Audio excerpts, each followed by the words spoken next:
진정한 스포츠 팬들은 킥의 벽을 넘는 것만으로도 기뻐해. 정말로 케인이 프리킥만은 그만두었으면 해. 한국과 코스타리카와의 월드컵 데뷔 평가전 후반 80분에 나온 황인범의 날카로웠던 카운터 어택은 코스타리카 골키퍼 에스테반 알바라도를 당황케 했고, 뛰어들어 발로 걷어낼까 기다렸다가 페널티 박스 안에서 손으로 잡을까 고민하던 골키퍼는 페널티 박스 밖에서 공을 손으로 잡는 어처구니없는 실수를 저질렀습니다. 덕분에 코스타리카에게 1대2로 끌려가던 한국 대표팀은 추격의 기회를 맞게 되었고, 일명 손흥민 존인 페널티 지역 아크 측면에서 얻은 프리킥 찬스를 손흥민이 어김없이 골로 연결시키며 경기를 원점으로 만들었습니다.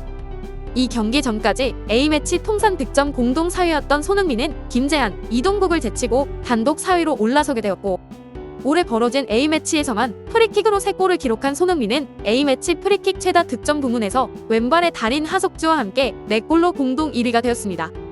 이날 경기는 전반 초반부터 코스타리카를 하프라인 아래에 꽁꽁 묶으며 화성 공세를 펼친 한국 대표팀의 주도로 경기가 흘러갔고, 전반 27분 터진 황희찬의 감각적인 왼발 슈팅은 이 경기가 편안하게 흘러가겠다는 기대감을 주기에 충분했습니다. 하지만 계속된 공격에도 한국 대표팀의 고질병이나 다름없는 골 결정력 문제가 발목을 잡았고, 수비 라인에서는 김민재 홀로 고군분투해 보았지만 손발이 전혀 맞지 않는 모습에 뒷문이 계속 열리고 말았습니다. 경기는 2대2로 마무리되었지만 우리로서는 너무나 아쉬운 결과였고, 월드컵이 불과 2개월 앞으로 다가온 시점에서 걱정만 한 보따리 안겨준 경기였습니다. 하지만 코스타리카와의 평가전은 경기 결과와는 상관없이 다른 부분에서 논란이 되고 있는데요. 스페인 리그에서 절정의 폼을 보여주며 1년 6개월 만에 벤투 후에 복귀한 이강인이 마지막 기회일지 모르는 평가전 첫 경기에서 벤치만을 지켰다는 점, 그리고 이날도 프리킥을 성공시키며 올해에만 A매치에서 3번의 프리킥을 맞아 3골을 넣은 손흥민이 왜 소속팀 토트넘에서는 전담 키커가 아닌지에 대한 점이었습니다. 해외 주력 언론들은 이 부분을 짚으며 토트넘에서는 이제라도 손흥민에게 기회를 주어야 한다고 한 목소리로 외쳤는데요. 이 논란은 일본 내에서도 이어지고 있습니다. 24일 일본의 축구 전문 매거진 사커 다이제스트는 케인에게 계속 맡긴다면 계약을 없던 일로 해야 한다며 손흥민이 다시 한번 한국 대표로 직접 프리킥을 성공시켰고, 이에 토트넘 팬들로부터 얼마나 더 성공시켜야 그에게 차게 할 거냐는 키커 변경을 요구하는 목소리가 커지고 있다는 기사를 게재하였습니다. 또한 부제목으로 케인은 물러날 필요가 있다며 직접적으로 현재 토트넘 프리킥 전담 키커인 케인을 지목하였는데요. 사커 다이제스트는 손흥민은 6월 평가전에서도 칠레와 파라과이를 상대로 직접 프리킥을 성공시켰다. 뛰어난 득점 성공률에 소속 클럽 토트넘의 서포터에서는 해리케인이 아닌 손흥민을 프리킥 키커로 만들어야 한다는 목소리가 나오고 있다고 보도하며, 손흥민은 레스터시티와의 프리미어리그 경기에서 해트트릭을 달성하며 개막전부터 이어진 무득점의 종지부를 찍었는데, 과연 안토니오 콘테 감독은 팬들의 목소리를 어떻게 받아들일까라며 궁금해했습니다. 이 기사가 실린 야후 재팬 스포츠 댓글창에선 일본 내 손흥민에 대한 관심을 간접적으로나마 느낄 수 있을 정도로 일본 네티즌들의 반응이 뜨거웠는데요. 프리킥에서도 득점을 할 수 있는 손은 훌륭한 선수예요. 일본도 최근에는 미드필더와 수비수가 유럽에서 활약하고 있지만 공격수는 아직 활약하는 선수가 없어요. 손 같은 스트라이커가 나오지 않으면 월드컵에서는 상위권에 진출할 수 없다고 생각해요.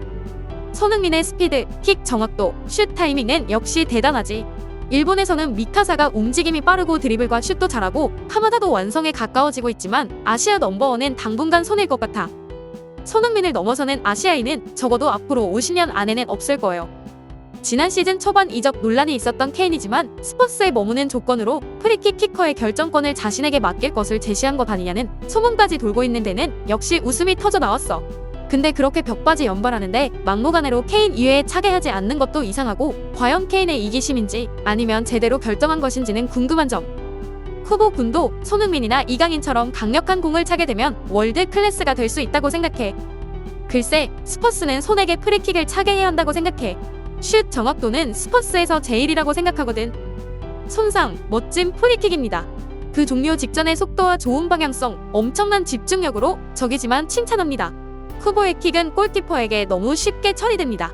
월드컵에서는 드리블을 차단할 일이 많아질 테니 프리킥을 얻을 수 있는 플레이가 필요합니다. 예전에는 나카무라라든지 혼다가 있어 두근두근했지만 지금은 없네요. 진정한 스포츠 팬들은 킥의 벽을 넘는 것만으로도 기뻐해. 정말로 케인이 프리킥만은 그만두었으면 해. 프리킥도 그렇지만 단순히 골대의 테두리로 날리는 정확도와 그 레인지가 넓다는 것은 정말 대단. 그곳에 공조차 띄울 수 없는 일본인 공격수와의 차이. 뭐 정확도라면 손 쪽이 앞서는 것 같아. 단지 케인이 자국의 선수라 우대받는 것은 어쩔 수 없어. 아직도 아시아인이 차별받고 있다고 밖에 생각되지 않아? 만약 손이 브라질 사람이라면 이미 차고 있을 거야. 골키퍼가 속수무책으로 움직이지 못한 게 전부였어. 저 코스에 저 스피드로 차 넣는 것이 차원이 다른 거야. 이처럼 일본 네티즌들도 동참할 정도로 현재 토트넘의 프리킥 키커 논란은 해외에서도 뜨거운 감자인데요. 토트넘의 프리킥을 책임지고 있는 해리 케인이나 에릭 다이어가 납득할 만한 결과물을 보여주는 상황이라면 이런 논란도 무의미할 것입니다. 현재의 토트넘은 시즌 초반 좋은 성적을 보여주고 있는데 혹시 팀이 슬럼프에 빠지고 프리킥 찬스에서 계속된 실수가 나온다면 그제야 손흥민에게도 기회가 찾아올까요? 구독과 좋아요, 알림 설정까지 해주시면 영상을 만드는데 큰 힘이 돼요.